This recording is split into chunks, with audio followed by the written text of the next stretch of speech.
I'm more of an open world kind of gamer. You know, Assassin's Creed, Grand Theft Auto, Spider-Man. However, when I heard about PlayStation dropping this new movie called Gran Turismo, I was immediately intrigued. But exactly what is this movie about?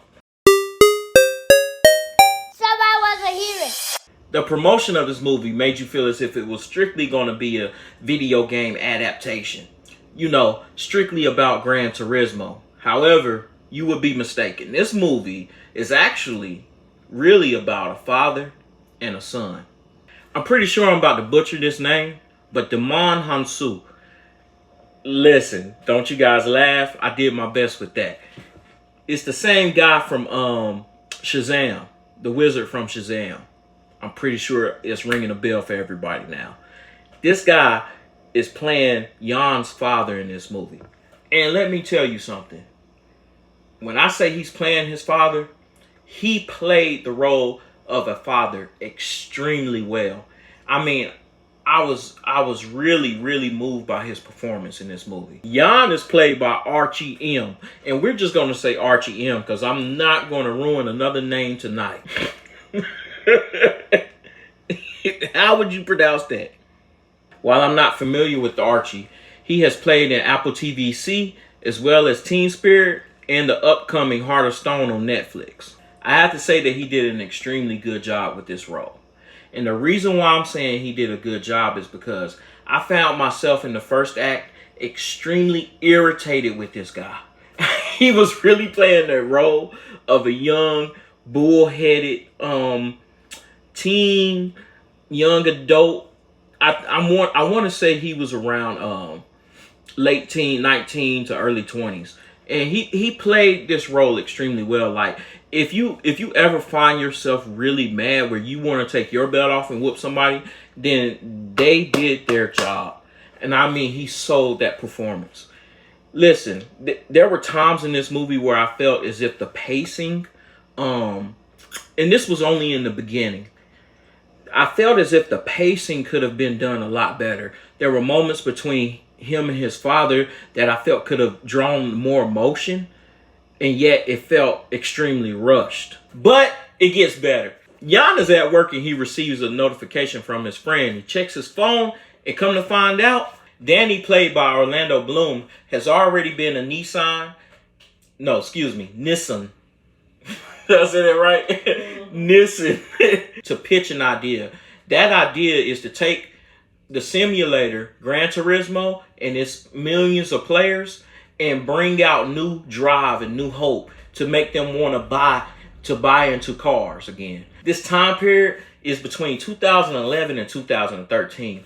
During that time, I don't know about you guys, but there was a lot of young people who really just didn't care about driving anymore. They would rather get in the back of an Uber, say, hey, I need to go here, maybe even grab a Metro card and hop on the bus. But no one was really thinking about the open road. So his idea was, hey, if we can get people to believe again, to dream again, we can sell units, we can sell cars.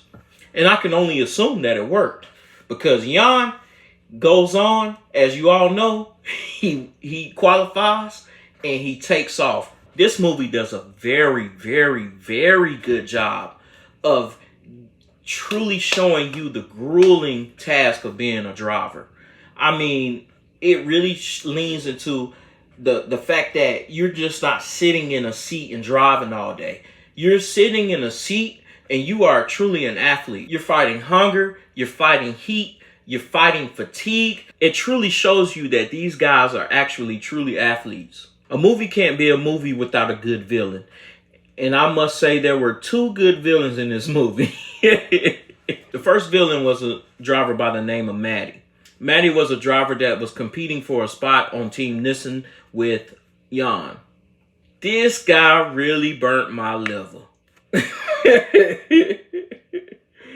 I mean, when everybody else is being uplifting and cordial, this guy was really just being a pure a-hole for no reason at all, except for the fact that he felt that winning was everything.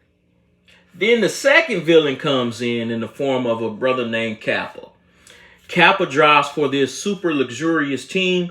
I forget the name of the team, but he drives for them and he is a total prick. He is dangerous. Kappa is the name of the team. Okay, news alert. Kappa is the name of the team.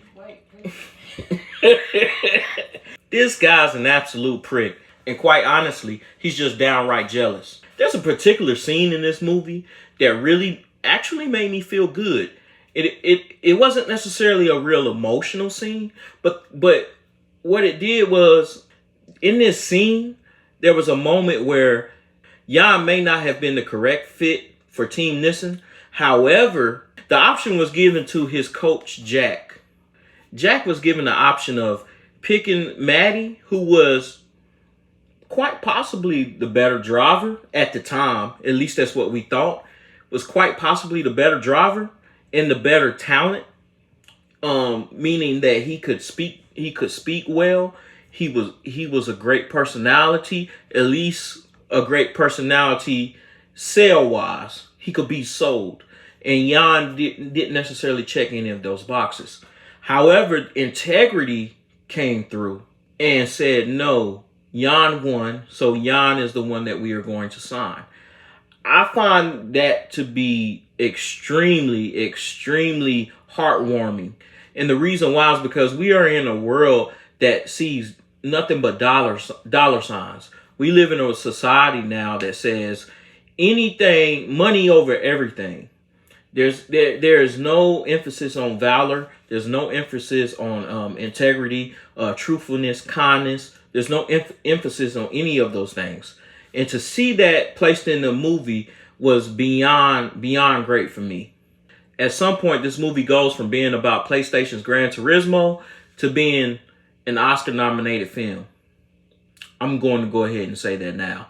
It starts becoming a film about a young man believing in something and attaining that something beyond all odds. He goes beyond the hate, he goes beyond the criticism and the ridicule of those around him. It's the story about a young man learning to stand on his own feet without the approval of his father and showing perseverance in the face of inner turmoil. The film stops becoming about the racing of cars and changes into the racing of life. And while they failed to capture the emotions at the beginning of the film, they certainly picked it up in the middle and carried it on home in the end. I can't help to think that this was by design. It really started off slow, paced itself for a build-up, and then raced on to the finish. Man, I was really, really blown away by this film, and I highly recommend it to you all. And as always, if you like this review, be sure to hit subscribe, hit that notification bell, and tell me what you guys think. I truly, truly enjoyed diving in those comments.